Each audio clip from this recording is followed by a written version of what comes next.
आज बहू का मन बहुत ही खराब था। सासू माँ ने थोड़ी क्या बोली तो उसे बहुत खराब लग गया। बहू किचन में सब्जी काटते काटते बड़बड़ाने लगी, मैं तो आज से किसी और का काम नहीं करूँगी, सिर्फ मेरा अपना काम करूँगी। उसकी आंखों में नाराज़गी थी और हाथ इतना जल्दी जल्दी चल रहा था कि लग रहा था कि अभी चाकू से उसका हाथ कट जाएगा। ठीक उसी समय अंदर से आवाज़ दी सासू माँ ने, किरण एक कप चाय बना के ले आ बेटा।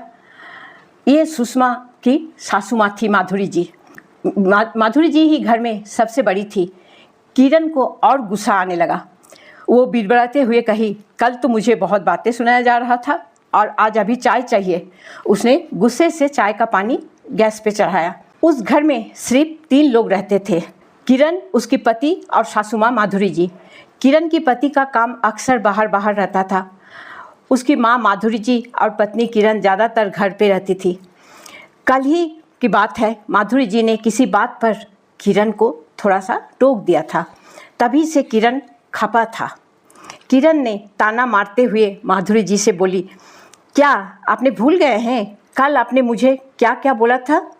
माधुरी जी धीमी आवाज़ से मुस्कुराते हुए बोली, मुझे याद नहीं है बेटा, लेकिन मैंने जो कुछ भी कहा होगा तेरे भले के लिए ही कहे हैं। फिर वो भावुक होकर बोली, लोग कहते हैं तू मेरा बहू है, सच्चाई तो ये है कि तू मेरा बहू नहीं। किरण चौंक गई।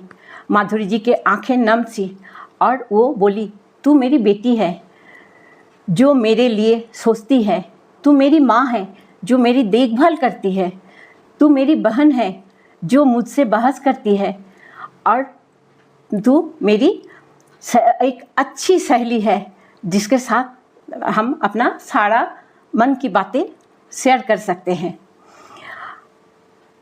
अब बताओ, क्या एक माँ को उसकी गलती के लिए तुम माफ़ नहीं कर सकती हो? किरण की आंखों में आंसू भर आए। वो दौड़कर माधुरी जी से लिपट कर बोली, माँ मुझे माफ़ कर दीजिए, मैंने आपकी बात का मतलब नहीं समझा था।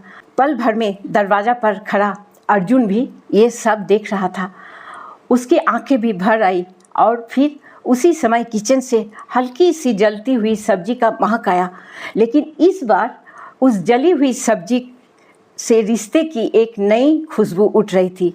जो थोड़ा जला हुआ था वही तो पकने का शुरुआत थी, एक नया रिश्ता माँ और बेटी का।